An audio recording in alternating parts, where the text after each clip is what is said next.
Good morning. Saturday को पिछले video में हम लोगों ने जल संसाधन के बारे में पढ़ा, बहुउद्देशीय परियोजना के बारे में जाना।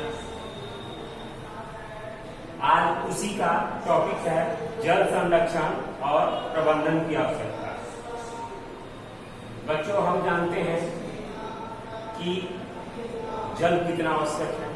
हम ऐसे भी समझ सकते हैं कि आदमी के मनुष्य शरीर में 65% जल होता है। पौधों में 65% से लेकर 99% तक जल की आवश्यकता होती है या जल उपलब्ध रहता है। इससे हम ये पता लगा सकते हैं, ये समझ सकते हैं कि जल की आवश्यकता कितनी है। मैंने आप लोगों को पहले ही बता चुका है कि जल की आवश्यकता हमारे जीवन में कितना महत्वपूर्ण है। इसलिए जल को सही उपयोग कर सके, जल का सही उपयोग हो सके, उसका दुरुपयोग ना हो, सुनियोजित तरीके से उसका उपयोग हो सके, इसलिए जल संरक्षण और प्रबंधन की आवश्यकता है। आप देखिए, पहले जमाने में, बहुत पहले हमारे यहाँ लोग तालाब खुदवाते थे, पोखर खुदवाते थे, कुआं खुदवाते थे जल प्रबंधन के लिए। जहाँ जल रहे उसका उपयोग हम अन्य कार्यों में, सिंचाई के लिए या उसके अलावा अन्य कार्यों में हम उसका उपयोग कर सकें। लेकिन धीरे धीरे आने वाले समय में सारे पोखर, नदियां, पोखर, तालाब भर दिए जा चुके हैं। उसकी जल प्रबंधन की समस्या उत्पन्न हो रही है। राजस्थान में आपको पहले क्या किया जाता था, एक टांका लगाया जाता था। टांका यानी छत पे गड्ढा बना दिया जाता था और जमीन के अंदर एक गड्ढा खोद दिया जाता था और छत के ऊपर से एक पाइप लगाकर उस गड्ढे में छोड़ दिया जाता था, जिससे बारिश का पानी छत पे जमा होगा और पाइप के सहारे आके नीचे गड्ढा में हो जाएगा और गड्ढा ढका रहेगा। उस पानी का उपयोग वो लोग खाना बनाने, कपड़ा धोने, नहाने या और अन्य कई कामों में करते थे। आज भी राजस्थान के कई क्षेत्रों में ऐसे दिख जाते हैं। अरुणाचल प्रदेश, हिमाचल प्रदेश, इन क्षेत्रों में मैंने पहले बताया था 25% पेयजल की कमी बारिश के पानी से होती है। हम जानते हैं हमारे यहाँ पानी की समस्या बहुत ही अधिक है। पूरे विश्व में 95% महासागरों में जल पाया जाता है, उसमें से मात्र 2% पीने वाला जल है। यानी टोटल विश्व में देखा जाए तो पानी से ही भरा हुआ है पूरा विश्व, लेकिन पूरा पृथ्वी पानी से भरा है, लेकिन पीने वाले जल की हमारे पास बहुत ही कमी है। इसलिए जल संरक्षण यानी जल का सही उपयोग हो सके, इसके लिए जल संरक्षण बहुत ही जरूरी है। उसके बाद जल प्रबंधन यानी जल का प्रबंधन हो सके, जिससे जल का एक सही तरीके से उपयोग हो सके। हम जल को किस तरह, जैसे बारिश का मौसम है, बारिश के पानी को हम किस तरह स्टॉक कर सकें, भंडारण कर सकें, उसका कैसा प्रबंध करें कि पानी को हम जमा कर सकें और उसका उपयोग हम कर सकें। दिल्ली वगैरह में जाइएगा या और शहरों में, बहुत सारे शहरों में छतों पर गड्ढा बना दिया जाता है, बारिश का पानी उसमें जमा हो जाता है और उस पानी का उपयोग कपड़ा धोने या और कई तरह के कामों में लोग करते हैं। तो वो जल प्रबंधन हुआ। जगह जगह तालाब खुदवाए जाए। आप देख रहे हैं हमारे मुख्यमंत्री नीतीश कुमार ने भी जल पेयजल के लिए मुहिम चला रखी है। जगह जगह पूरे राज्य में जितने भी कुएं हैं, तालाब हैं, सबका सौंदर्यीकरण किया जा रहा है, सब कुछ सुरक्षित किया जा रहा है ताकि उसमें पानी का प्रबंधन हो सके। अब आप लोगों को 1987 में, सितंबर 1987 में भारत सरकार ने जल प्रबंधन को लेकर सितंबर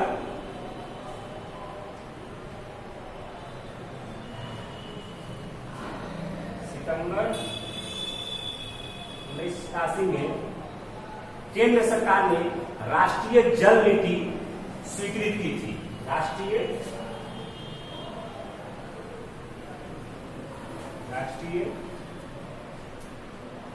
जल नीति, राष्ट्रीय जल नीति स्वीकृत की गई थी। यानी राष्ट्रीय जल नीति बनाया गया था सितंबर 1987 में। ऑब्जेक्टिव क्वेश्चन है, इंपोर्टेंट क्वेश्चन है। क्यों? क्योंकि जल का संरक्षण, सही उपयोग और जल की प्रबंधन हो सके। हम देख रहे हैं नमामि गंगे चलता है पूरे भारत में गंगा को बचाने के लिए। नर्मदा बचाओ अभियान इससे पहले बहुत सारे चल चुके हैं। इसके बाद इसमें है आप लोगों का भूमिगत जल की पुनर्पूर्ति। तो है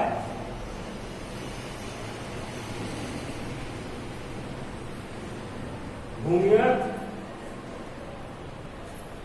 जल की पुनर्पूर्ति। भूमिगत जल की पुनर्पूर्ति यानी भूमि के अंदर जो हमारे लिए पीने योग्य पानी है उसकी पुनर्पूर्ति। तो हम जानते हैं जमीन के अंदर जल की पुनर्पूर्ति सबसे अत्यधिक बारिश के पानी से होता है। बारिश का पानी का लगभग 22% भाग, बारिश के पानी का 22% भाग जमीन के अंदर चला जाता है। जो हमारे भूमिगत जो जमीन है, भौम जल स्तर है, भूमिगत जो जल है उसकी पूर्ति उससे होती है। तो इसके लिए हमको भूमिगत जल की पुनर्पूर्ति के लिए जलवायु का होना निश्चित है। उसके बाद अगर हम तालाब, नदी, कुआं अगर ये आता है तो इससे भी भूमिगत जल की पुनर्पूर्ति होती है। इसके लिए आपको पेड़ पौधों को लगाना बहुत जरूरी है। आप देखते होंगे नहरों के किनारे या तालाबों के किनारे पेड़ पौधे लगा दिया जाता है जिससे जल का अत्यधिक दोहन ना हो सके। उसके बाद आपको खेतों में कंपोस्ट खाद का उपयोग करना जिससे कि जो जल है तालाबों में, पोखरों में वो आपको दूषित न हो। जल प्रबंधन, जल की पूर्ति, भूमिगत जल की पुनर्पूर्ति के लिए आवश्यक है। दूसरा है जल प्रबंधन। क्या है? जल प्रबंधन। तो जल प्रबंधन मैंने आप लोगों को बताया, जल प्रबंधन जल को रोकने के लिए, स्टॉक करने के लिए बहुत ही जरूरी है। अगर बारिश का पानी हम जगह जगह स्टॉक करते हैं, उसका प्रबंधन करते हैं, उसका सही उपयोग करते हैं तो वो हमारे लिए कुछ जल की पूर्ति कर सकता है। जैसे हम पीने वाले जल को छोड़कर नहाने, खाना बनाने, कपड़ा धोने इसके लिए उपयोग हम घरों में कर सकते हैं। तीसरा है तकनीकी विकास।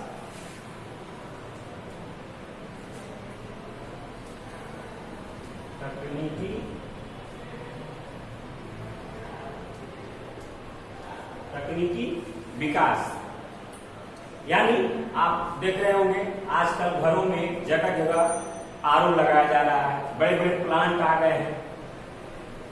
तो वो आरओ, वो प्लांट, वो मशीन, वो तकनीक हमारे दूषित जल को भी शुद्ध करके पीने योग्य बना देता है और उसको जगह जगह सप्लाई किया जाता है।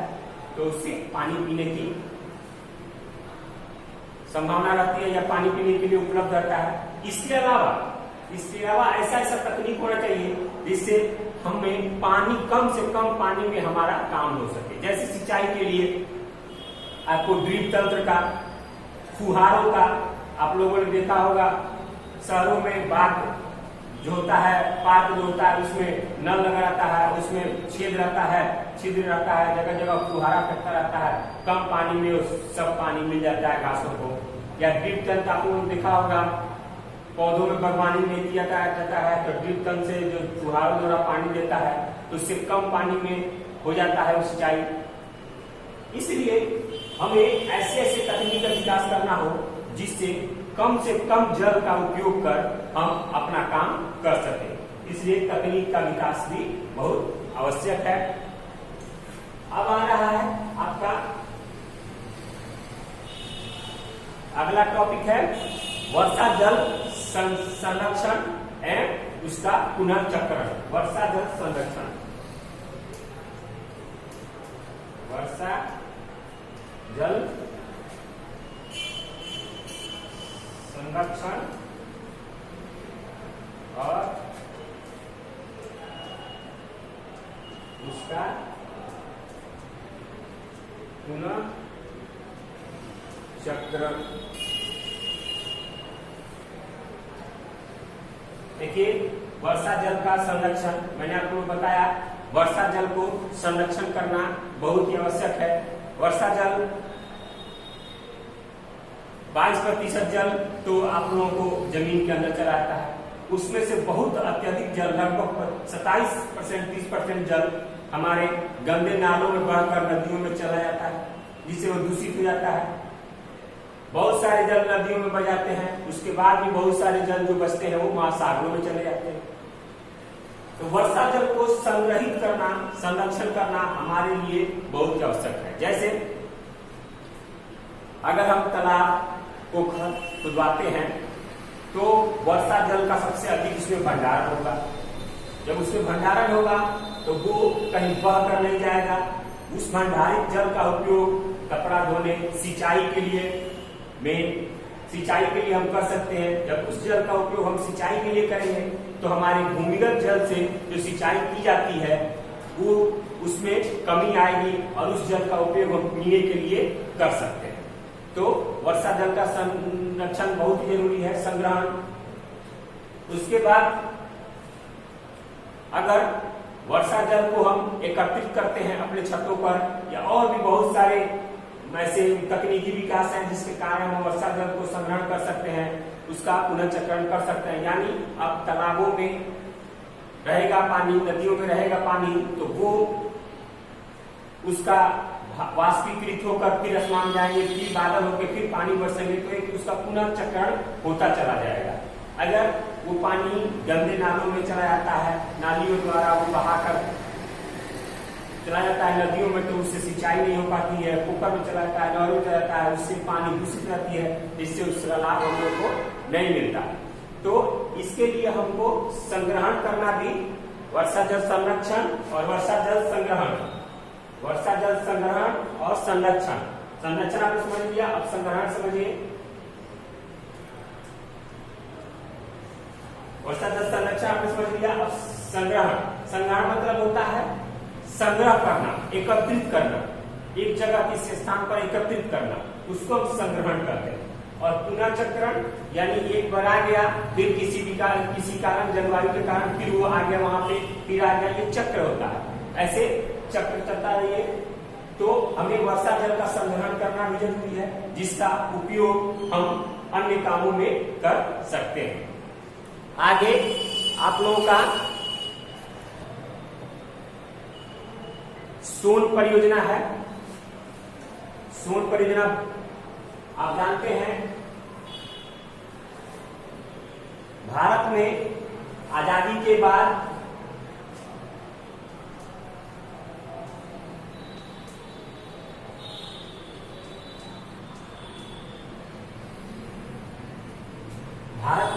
स्वतंत्रता की प्राप्ति के बाद हमारे देश के प्रधानमंत्री, राष्ट्रपति ने, हमारे देश के बड़े बड़े लोगों ने नदी घाटी परियोजना की तरफ ध्यान आकर्षित किया, क्योंकि उसी से देश का विकास संभव हो सकता था। इसीलिए नदी घाटी परियोजना को बहुउद्देशीय परियोजना कहा गया, और उसी बहुउद्देशीय परियोजना को हमारे जवाहरलाल नेहरू ने भारत का मंदिर भी कहा। तो इसी में, उसी विकास में बिहार का भी एक सोन घाटी, नदी घाटी परियोजना है। सोन परियोजना एक अध्ययन है, सोन परियोजना। तो बिहार की सबसे पहली और सबसे पुरानी परियोजना सोन परियोजना है। यह आप लोगों को 1974 में इसका विकास किया गया था। 1874 में उत्पादन सोन नदी परियोजना लिख लीजिए।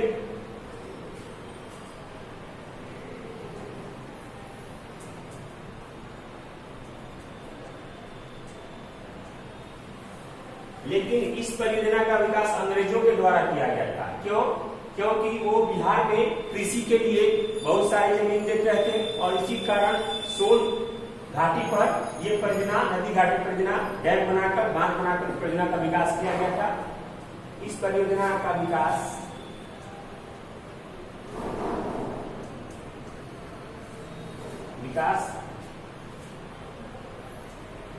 1874 में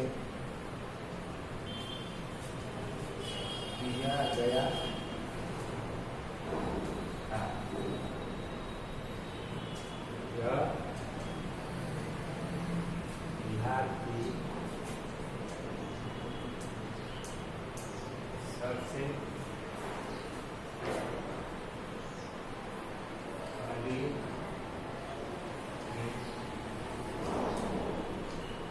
नानी परियोजना। इस परियोजना से बिहार के बहुत सारे क्षेत्र को सिंचाई के लिए पानी उपलब्ध हो सका। बहुत सारे क्षेत्रों में बाढ़ आ जाती थी, उस बाढ़ को रोका गया, जिससे उस क्षेत्र में फसलों का उत्पादन होने लगा। इसलिए ये सोन नदी घाट और भी है।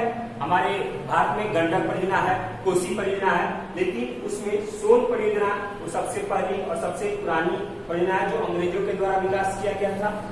और यह खेती के लिए और कृषि के लिए ही आपको इसका विकास किया गया था।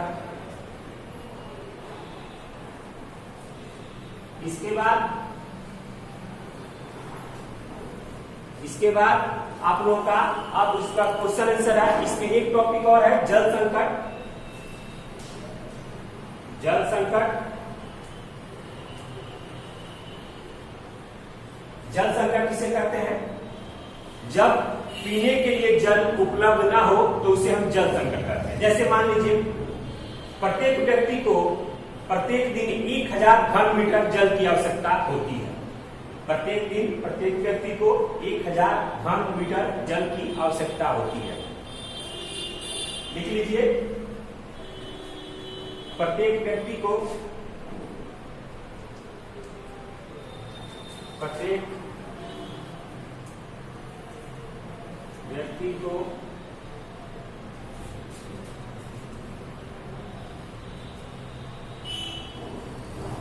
1000 घन मीटर जल की आवश्यकता होती है।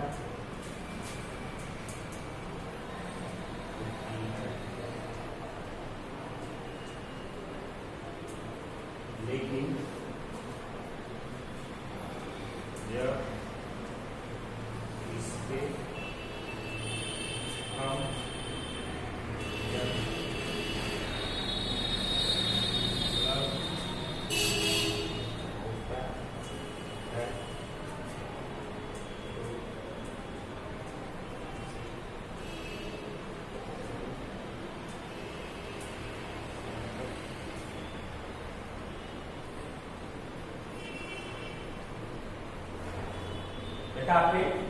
आप लोगों ने देखा होगा भारत के राजधानी दिल्ली में जल के लिए हमेशा कोई न कोई आंदोलन होता रहता है। वहां पर जल की समस्या बहुत ही अधिक है। जल पूरे दिल्ली में सप्लाई जल आता है, पीने के लिए, नहाने के लिए, खाने के लिए। प्रत्येक आदमी पर जल निर्धारित किया गया है, उतना जल हर आदमी के यहाँ पहुंचता है पाइपों द्वारा। तो वहां जल की समस्या है। यानी जब हमको पीने के लिए जल नहीं मिले तो वो जल की समस्या है। आज जल की समस्या है हमारे यहाँ। पहले हमारे 30 फीट 40 फीट पीने वाले योग्य पानी आता था, आज हम 300 फीट पर पीने के लिए पानी के लिए जा रहे हैं। तो हमारे लिए जल समस्या ही है, इसका संरक्षण करना हमारे लिए बहुत ही आवश्यक है। अब एक और क्वेश्चन था इसमें, ये हो गया आपका क्वेश्चन।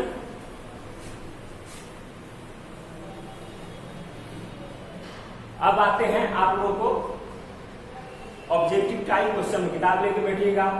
पहला क्वेश्चन है, बृहद क्षेत्र में जल की उपस्थिति के कारण ही पृथ्वी को कहते हैं। ज्यादा जल के कारण ही पृथ्वी को कौन ग्रह कहते हैं? नीला ग्रह। यानी पहला का आंसर होगा बी, नीला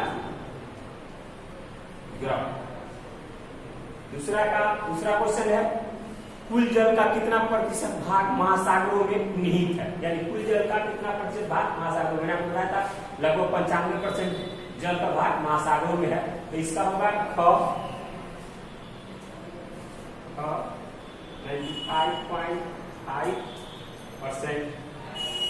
तीसरा क्वेश्चन है आप लोगों को, देश के बांधों को किसने भारत का मंदिर कहा था? बताया था मैंने, क्या बताया? जवाहरलाल नेहरू। तो इसका आंसर होगा ग नेहरू, पंडित नेहरू। चौथा क्वेश्चन आप लोगों का, प्राणियों के शरीर में कितना % जल की मात्रा होती है? मैंने बताया था 65%। इसका होगा ग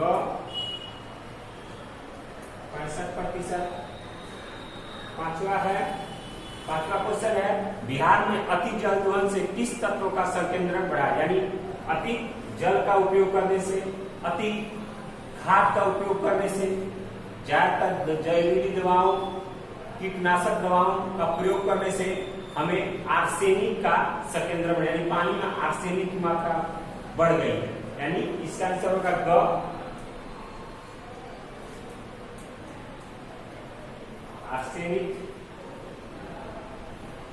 आर्सेनिक हो गया। अब हम पढ़ेंगे अगला। अब आप लोगों का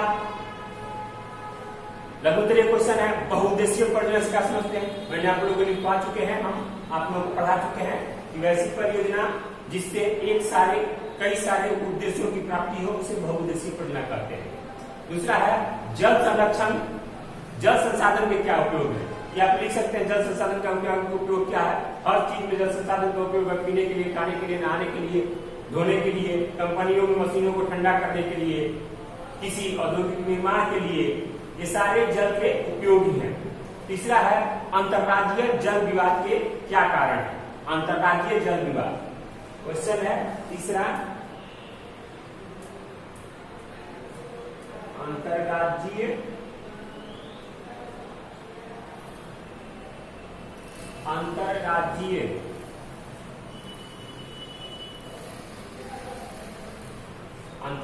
जल विवाद। पहले आप इसको समझ लीजिए, अंतर्राज्यीय क्या कहलाता है? अंतर्राज्यीय का मतलब होता है राज्य के अंदर। अंतर्राज्यीय का मतलब राज्य के अंदर। अंतर्राज्यीय जल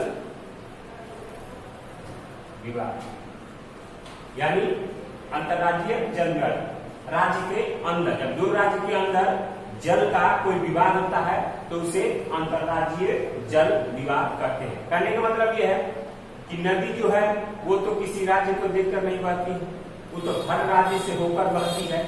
तो जब उस नदी के जल के लिए दो राज्य आपस में विवाद करते हो, झगड़ा करते हो, लड़ाई करते हो, तो उसे अंतर्राज्यीय जल विवाद कहते हैं।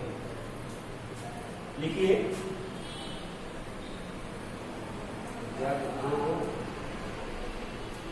राज्यों के बीच जल को लेकर विवाद होता है तो उसे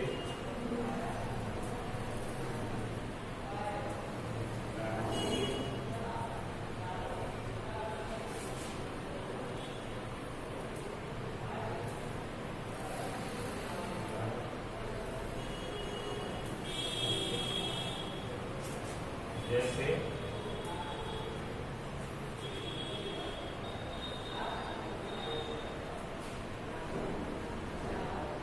तमिलनाडु और